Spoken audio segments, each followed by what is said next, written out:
Hello, everyone, and welcome again to another Teacher Joseph podcast. We're all on this journey of learning together, and over the last few days, we've been talking about how to speak better. We've looked at breathing and joining the words together. We also spoke about intonation and mouth movements, the more technical aspects of learning. Right now, I'd like to talk a little bit more about motivation and how you see your learning, particularly in regards to speaking. Now, it seems to me that many of you have some kind of issue with the word lack. Because when you come to me as a teacher, that's all I hear. Teacher Joseph, something is missing. Teacher Joseph, something is wrong. Teacher Joseph, my speaking isn't good. And what I want to tell you today is if you come to learning from that platform, which is saying that what you have isn't good, then you will always be looking for something to fill that void. Now, for some of you, that might involve going to one teacher, oh, I don't like him. Going to the next teacher, oh, I didn't like that teacher because he didn't speak well. And then another teacher, oh, I didn't like him. And you're always looking to try to fill this void. The problem isn't really your speaking at this point. The problem is your view of your speaking.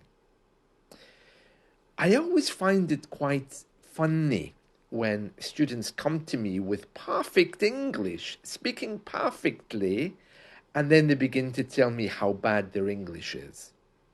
It seems a little bit strange, doesn't it? But if you really feel that you have this void with English, if that's your starting point, nothing is going to fill it. No amount of telling you how good your English is, no amount of affirmation is going to make it better. So you're kind of doomed to keep wandering around telling people how bad it is. A much better point of view is to come with the idea that you've done really well with your English is improving, and you're looking to make it better. Now, this idea of lack isn't just a thing of English, it's a thing of psychology. And when we are wandering around trying to find something to fill that void, we often make mistakes and we also behave a little bit irresponsibly. Let me give you a few examples of things which I hear from students. Have you done your homework? No, couldn't. No, too busy. Okay, could you do the homework? Well, it depends. I mean, maybe if I have a moment this week, I might be able to get it done, but I can't promise. Did you try any shadowing this week? No, far too busy. No, busy with the family and busy at work. I mean, I would like to do it, but no. So you can hear there, the question is, what are you bringing to the table to make your English better? Because when I get responses like that, you're still quick to tell me how bad your English is and how much you're in this void trying to fill this hole which you feel your speaking has. Let me just go over a few other examples. Okay. So these are just some emails that I'm receiving. Okay. Teacher Joseph, I'm looking for a new teacher. I want classes once a day for the next 2 weeks, including the weekends. And I also want a good discount. So please come back to me and tell me exactly what we will be doing in the next 2 weeks and how much the discount is. Now, I'm not sure if you can hear there what the problem is. The problem is you're not taking any responsibility for your English. You're not telling me what you're doing daily. You're not telling me how your English is. What you're saying there is, Teacher Joseph, my English is your problem. You give me a discount and I'll book lessons. And that again is not a good place to begin, because what you're doing there is you're trying to fill the void you're feeling with lessons when you should be filling it with English, particularly shadowing. You know, a teacher's job is to watch you grow. Even if I could take the pain away and give you English in a nice little packaged box, then I wouldn't, because part of growing is part of the journey that you have to go through. Some people book lessons with me thinking that I'm Harry Potter, that somehow during the lesson I'm going to use magic and make their English perfect. And of course, again, even if I could do that, I wouldn't, because you have to find your own magic inside. You have to find your own motivation. And you have to find ways to realize that that emptiness, which you describe in many different ways, really doesn't exist. My job is to hold up a mirror and to say, look at your English. Here it is. Isn't it marvelous? Some people, when they come to English lessons with homework, I ask them, did you check it? Oh, no, didn't do that, no. Others might come with an essay and I will say, did you write this? And they will say, oh, yes, but I checked it thoroughly with Grammarly before I sent it to you. And then I ask, what's the point of doing that? Because I want to see your mistakes. I want to see how you're growing. Why would you want to give me something that's been corrected by AI? So you see, there's all kinds of beliefs about how we grow and how we move. And when it comes to speaking, it's equally hard because it's difficult to monitor your progress. You really need to be recording yourself speaking in the first moment. Then after you've been shadowing or going through some of the exercises we've been doing in the last few days, you can listen to yourself again and see what's changed. It takes around a month, I would say, to see any radical change in the way that you speak, which is good because it gives other people time to prepare. You know, if you go to work one day with a completely different voice, as I was mentioning yesterday, you're going to find yourself in trouble. Your colleagues won't like it. Your boss certainly won't like it if he feels that you're speaking better than he does. And you can't just change your identity in such a radical way, especially in a community or a team. These are just some things to think about. So rather than think about this void and how you will fill it, begin to realize that you've done really, really well. And that void, okay, may mean a little bit more practice, but it doesn't mean that your starting point is emptiness. In a few days, is going to be the new year, and many people make resolutions in the new year. They are going to learn English, they're going to improve how they speak. And because of that, I'll be getting a flurry of new lesson requests. And some of them are completely unworkable. Teacher Joseph, I want one lesson every day. Teacher Joseph, I will book lessons with you, but only if you give me a discount. Teacher Joseph, I will be booking discounted lessons with you. What are you offering me? And here you can see a number of things there. First of all, people aren't taking any responsibility for their parts in learning. They're not saying what they're bringing to the lesson. They're telling me what they'll be taking. They want to speak better. They want more grammar. Okay, and also they want a discount. There's a lot of ego and I in that.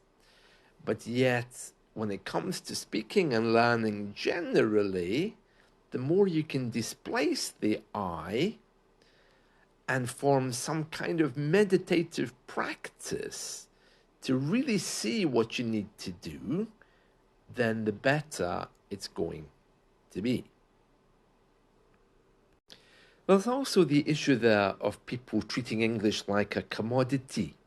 They think that by giving me £10 or a little bit more, if they don't get a discount, then English is something that can be bought and sold. When people ask me for discounts, they're obviously thinking of a value of their English. And the more they ask for discounts, the more they're really reducing the whole system of learning. This is the problem I have with language schools. The premise of a language school is you give us money, we give you English. And that's why it doesn't work, because they don't give you the chance to practice. The end means you sit in a class where you may or may not be paying attention, and if you're really lucky, you might get a book out of it. But you can't negotiate discounts with language schools because you're getting something at the end. You're getting a certificate, you're getting a book. When you book a one-to-one lesson with a teacher, this idea of give me a discount, I want a discount, if that's the starting point for your learning, then you're reducing the whole system down to become nothing more than something you can buy or sell. The truth of the matter is, learning English, like anything else, is very, very simple. It needs your time. A teacher's job is to watch you grow. He can't do the work for you, and you should see him like a mentor. Someone who can impart basic information to you about grammar and expression, but he's not able to get inside your head and force you to speak better. He can just give you the tips and make sure you're doing what he's recommending. I really love when students come to me with a view that they want to learn. But more and more these days, I'm not really getting to talk to students. I'm getting to talk to their ego. I want English. I want it now. You give me English and you give me a discount. That's not the correct frame of mind for learning. The correct frame of mind for learning is really just to take a step back, take a deep breath, and see the wonderful progress you've made. You've already started to build the wall. Every time you learn something new, you put another brick in it. And the more you build, the higher the building is, which is wonderful. But that's a very different thing from coming and demanding that the teacher build that wall because you're giving him money. The teacher watches you and equips you and shows you how to build, but ultimately you need to do the work. Now, let me just give you a few tips before we finish with this, because I think it's very important.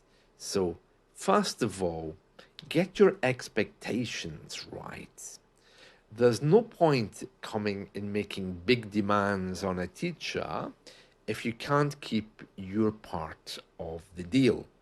So, this idea of I'm taking lessons with you every day, what will you give me? What will you do with me during these English lessons?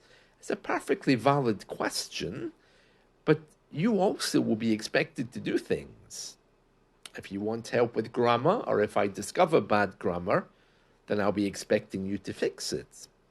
If your accent is bad and I tell you to shadow, I expect you to do it. Secondly, your expectations of the teacher.